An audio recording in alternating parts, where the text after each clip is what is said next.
Welcome back to the Plain Paper Aviation newsletter. In this month, we focus on situational awareness. This module is broken up into 4 parts. We have already discussed Part 1. What is situational awareness? Part 2. Maintaining situational awareness. And today we'll focus on loss of situational awareness. One of the greatest risks a pilot has when faced with a problem is that the pilot is simply not aware of the problem that exists. The undesired state is referred to a loss of situational awareness.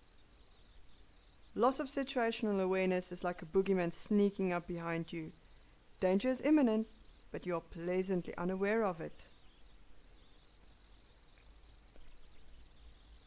Loss of situational awareness is certainly a function of experience and training.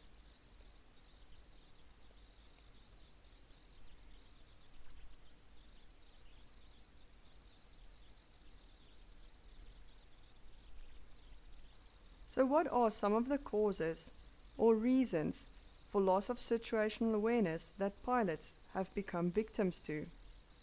Loss of situational awareness can be caused by something as simple as inattention. A pilot might not be aware of the 1-mile target on a mid-air collision course because he or she hasn't been attentive in maintaining a traffic watch. A pilot not supervising the refueling of the piston engine aircraft is not aware that the jet fuel has been loaded into the fuel tanks.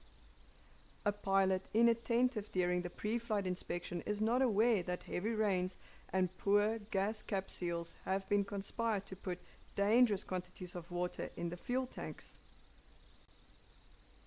An even more interesting cause of loss of situational awareness is false assumptions. Let's have a look at some of the common factors that are the root of false assumptions. Firstly, great expectations. You hear what you want to hear, and you see what you want to see. Secondly, fixation. You focus on one item while something more significant goes unnoticed. Third, ignoring the bad news. And number 4, after a period of intense concentration, for example, after fighting bad weather, a pilot lands downwind.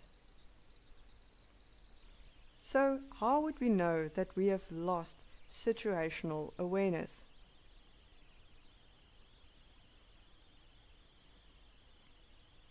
Let's have a look at some warning signs to indicate loss of situational awareness. The first one would be ambiguity, where we receive information from 2 or more sources that do not agree with each other. Fixation, focusing on one thing to the exclusion of everything else. Confusion, uncertainty or misunderstanding a situation or information. You get yourself into a case where no one's flying the aircraft. Everyone is focused on non-flying activities. Discrepancies not resolved.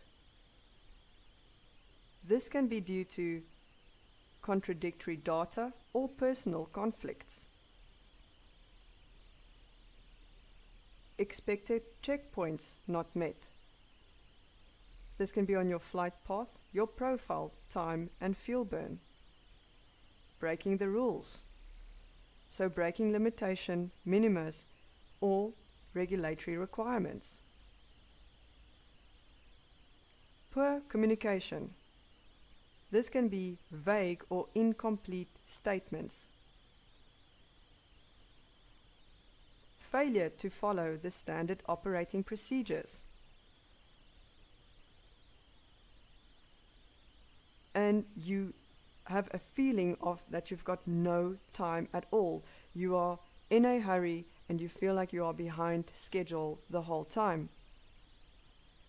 So generally, the losses in situational awareness occurs during periods of high workload, multitasking, when you are preoccupied with other tasks, inadequate feedback from crew, and when you are stressed out. But don't worry, because most of the time everything follows the law of physics and the prediction is very accurate. Standard operating procedures allow you to anticipate what the other crew member will do in a given situation. All that you have to remember in order to recover situational awareness is aviate, navigate,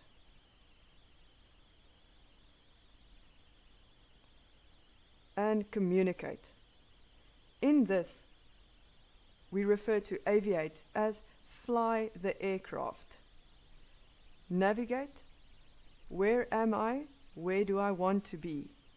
What is the current situation or state of my aircraft and crew?